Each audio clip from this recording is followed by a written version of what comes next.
The Denver Broncos are the most intriguing team of 2022. Are they great or are they just okay? Are the Broncos a true Super Bowl contender or are they a fraud? Honestly, your guess is as good as mine. There is a lot of newness, a new coach, a new quarterback, but will this be a new era of successful Broncos football? The thing that intrigues me most about the Denver Broncos this season as the NFL's most intriguing, interesting team that I'm invested just to see what they're going to be this year. Are they going to be incredible? Because that's certainly possible. Are they going to be a disaster? That's probably not possible, but they could certainly fall short of expectations, which when you trade for a franchise Hall of Fame caliber quarterback like Russell Wilson, who's been sitting in Seattle, trying to leave, trying to get out of there for years now, it feels like the Broncos are all in. Russell Wilson is all in. He wants bad to get back to another Super Bowl. And when you have this type of investment into a player, into a team, that means you have high intrigue when almost everything about the Broncos is highly questionable. Typically with teams that go all in, we know more about what they are. We know more about the surrounding players. We know more about the defense. We know more about the offense. We know more of what they are, and we can simply add on the quarterback. That could be said about the Rams. We knew that the Rams had Aaron Donald. We knew that they had Jalen Ramsey. We didn't know that Cooper Kupp would become Cooper Kupp, but we did know that Cooper Kupp and Robert Woods and all these players could play. We knew that Sean McVay could coach. We knew that they were a Super Bowl worthy team because they went to a Super Bowl previously with largely the same core of players. All they had to do was add on Matthew Stafford and they became a Super Bowl champ. The same could be said about Tom Brady and the Buccaneers. Now, the Bucs are a little bit closer to the Broncos because I believe that many of their biggest talents were underrated. Like Levante David is pretty much Justin Simmons. Different positions, but similar profile of player. Phenomenal talents that have kind of been under the radar for a number of years, but are very, very good football players, and true NFL fans recognize that. But we did know in Tampa Bay that Chris Godwin was an absolute stud, that Mike Evans was an absolute stud, that they had players and an infrastructure. We knew how good some of these players were, right? Shaq Barrett led the NFL in sacks the year before Tom Brady got there. With Russell Wilson, not only are we questioning some of the players around him and whether or not they are the real deal and they're as good as they're billed up to be, but we're also questioning Russell Wilson himself. Yes, there were questions about Tom Brady and Matthew Stafford, and that's why they were made available, but it's Tom Brady. It's Tom Brady. And ultimately with the Rams, they had a much better infrastructure from Sean McVay, and Matthew Stafford didn't have to step in like Tom Brady or Russell Wilson and become the culture and the leader of his team. Russell Wilson has to do that. He has to put this city and this franchise on his shoulders, coming off a season where he did not look like quite the same quarterback. Now let's talk about that for a second. I still believe that Russell Wilson can play at an elite level. I think one of the things that was missed about Russell Wilson's time in Seattle was not only that the offensive scheme was a complete disaster, that the coach always wanted to establish the run, but Russell Wilson did go through some injuries last year, and that highly impacted his play and the quality that we saw from Russell Wilson. Previous to the injury, Wilson was playing at his all-time top 10 level as he always does. But certainly last year, if you look at the grand scope of the entire season of 2021, he was not the same player that he was in 2020, 2019. And really dating back to the beginning of his prime, that was, in my opinion, 2015, where Russell Wilson was about flirting with that top 5, even at times, top 3 status in the NFL as a quarterback. Russell Wilson is probably not that player anymore. He's probably not as shifty and gifted on the move. He's probably not quite the playmaker that he used to be. But he's still a phenomenal quarterback that, with the chip on his shoulder that exists, certainly has the ability to carry a team. We saw Russell Wilson for a number of years there in Seattle post Legion of Boom carry that football team to successful seasons, to double-digit wins, to playoff success. And Russell Wilson, that's why he's been wanting to leave Seattle for so long. That's why he wanted to leave Seattle for so long. He wanted the support that existed for him early in his career that he felt like he no longer had later in his career, when in fact he was the better player now than he was in 2013 and 2014, of course, being such a young quarterback at that time. Russell Wilson has been searching for that group, that team that can mold and work around him, but also support him and prop him up. Because there is a question about Russell Wilson. The question about Russell Wilson is not whether or not he's been successful, not whether or not he can't still play, because I believe, like I just said, he can. But the question about Russell Wilson is, in Seattle, was it the Russell Wilson offense or was it the Seattle Seahawks offense? Is Russell Wilson willing to play a style of quarterback that actually aids his team to success? Because I believe that Russell Wilson needs to get away from the constant madness of his style. He needs to get away from the chaos. He needs to get away from the high-end, big-time plays and also the low ends of inconsistency. And that comes with Russ's ability to run around and scramble and create plays and make his magic like the magician that he is. And that's special when it's all going well. But when it doesn't work, it not only hurts the offense, it not only hurts your supporting cast around you offensively, but also your defense, because you're quickly going 3 and out, you're punting the football, you're not possessing the ball. There's so many things that hurt your football team if Russell Wilson is not clicking. So my question is, can Russell Wilson really cook in Denver? Can he really be that quarterback that wins games like Tom Brady, throwing 40 plus times a game if he needs to? Can he carry a team just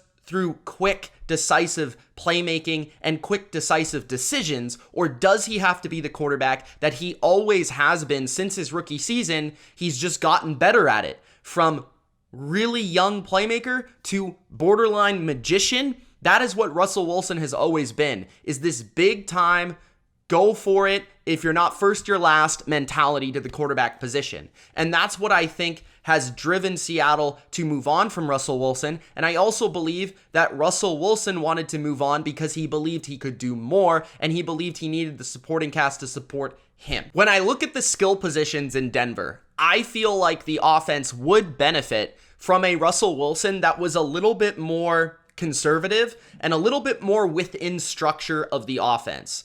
Whatever they decide to do with this offense, which it should sort of replicate the Green Bay Packers offense, being that Hackett comes from Green Bay and worked with Aaron Rodgers, there should be some similarities there. If Russell Wilson can play more within structure and just add a little bit of that playmaking flair on top of the structure, that's where you could see this beautiful mix of symmetry, that West Coast flair, but just a little bit of sprinkle of Russell Wilson-ness. And that's what I want to see from him, because if Russell Wilson's going to try to make KJ Hamler Tyler Lockett, it's probably not really going to work as well as it would in Seattle. If he's going to try to make Courtland Sutton DK Metcalf, that's probably not going to work as well, right? But if he plays to the strengths of Jerry Jeudy, the short, intermediate, quick route runner, if he plays to the strength of KJ Hamler as a downfield target, if he plays the strength of Courtland Sutton as a jump ball specialist, and you mix all of that together, you could have something really special, because I believe in those talents. The question about those talents is we haven't really seen fully what they are at the NFL level. We've seen a hint of a breakout from Courtland Sutton. He looked like he was well on his way to being a top half number 1 receiver in this league, like a top 15, top 10 receiver. We saw that for a season, but he's coming off a year where down production, another season removed from the injury. I believe that's going to be his go-to guy, but even Courtland Sutton, as good as he is, and even he could be at his peak, in my opinion, is not as freaky or as gifted as DK Metcalf, especially in yards after catch.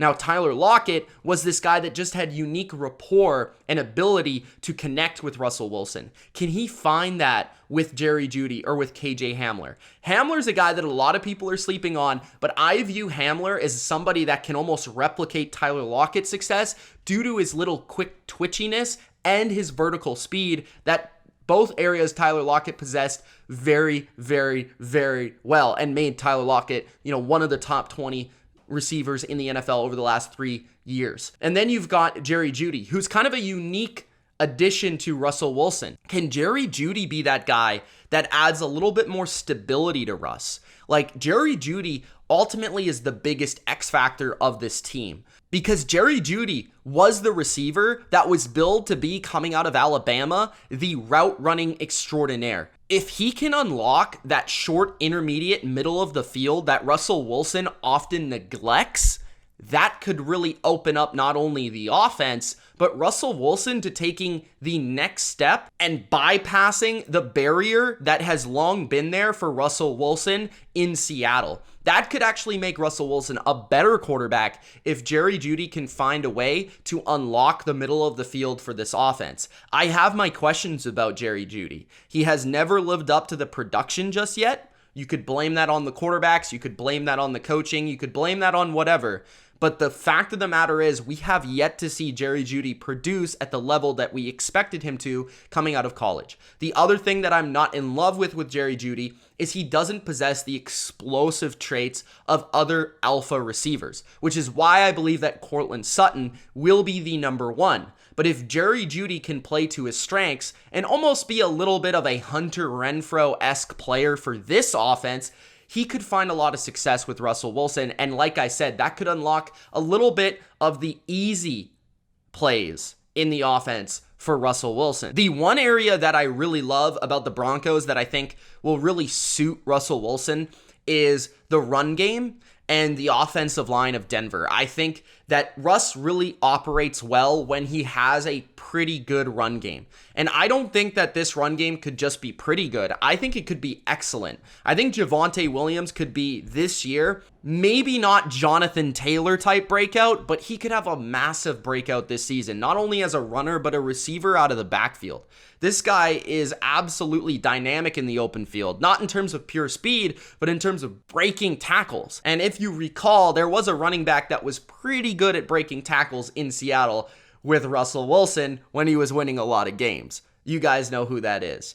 We also have Melvin Gordon, who's a very nice number 2 running back. Mike Boone has even showed off his skills in the preseason. So they've got plenty of backs to operate out of the backfield and make plays in the running game. And I think this offensive line is pretty solid. Maybe it's not elite, but it's much better than what Seattle has had and offered Russell Wilson in terms of protection in the past. I also believe that Hackett can kind of elevate this offensive line with his scheme, with the utilization of more play action, and with the little quick screens that they might throw into the offense to get guys like Jerry Jeudy and Javonte into open space. So I look at the Broncos offense as one that could be a little bit hit and miss, but if Russ can connect on some level with Jerry Jeudy, if Russ can unlock KJ Hamler's potential, this is an offense that could actually be better than people are expecting. Defensively is the side of the ball that I view as probably the overrated side of the ball for this football team. One factor that not a lot of people are talking about is that the Denver Broncos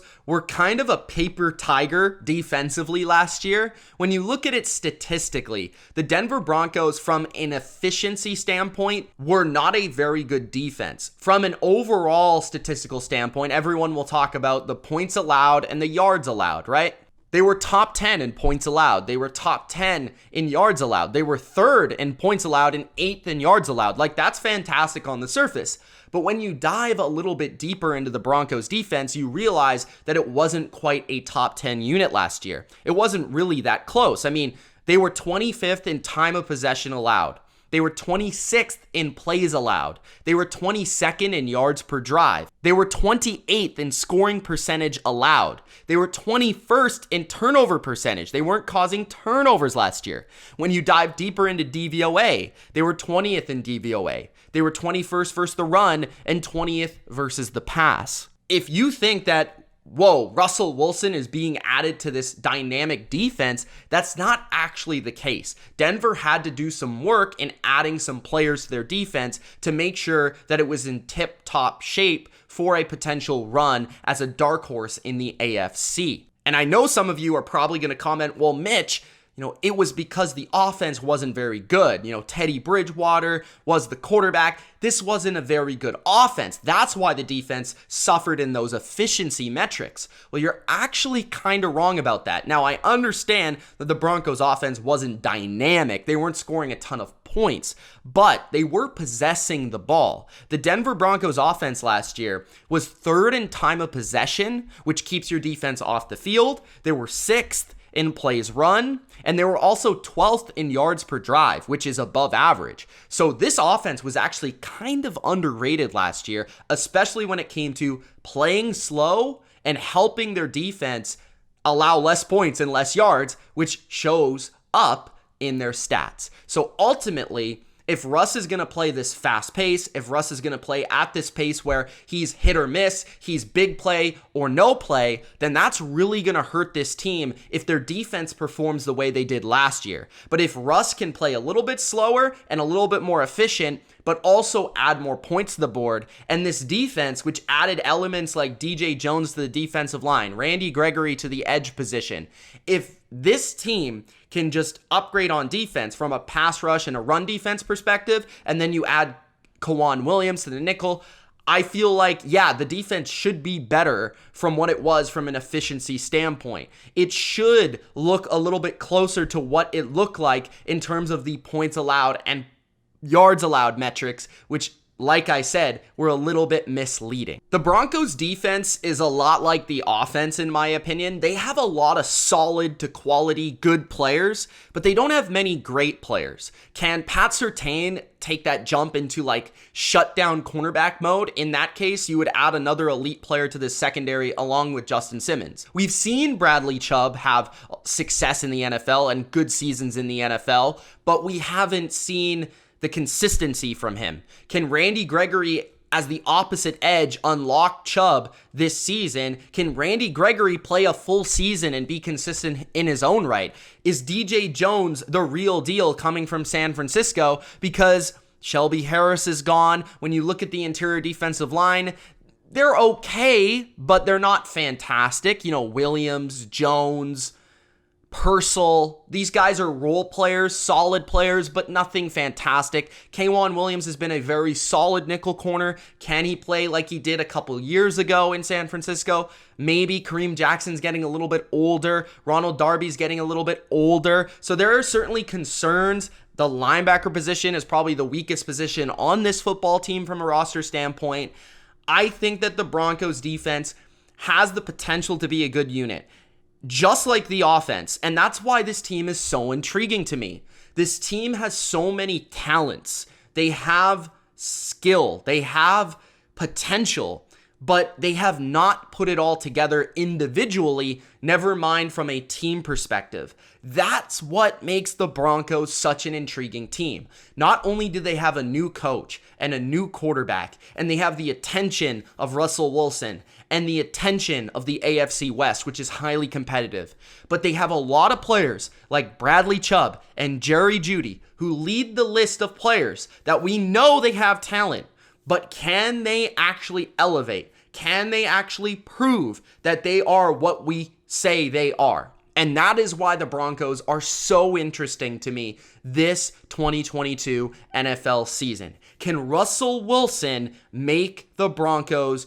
go from good to great? That is the quiz for the Broncos in 2022. Let me know what you guys think. Personally, I think this is the most intriguing team in the league. I like both sides of the ball. The question is, will I love both sides of the ball? It's Mitch. Thanks for watching. Gronk, spike the like button, subscribe for more, and we'll see you in the next one. Peace.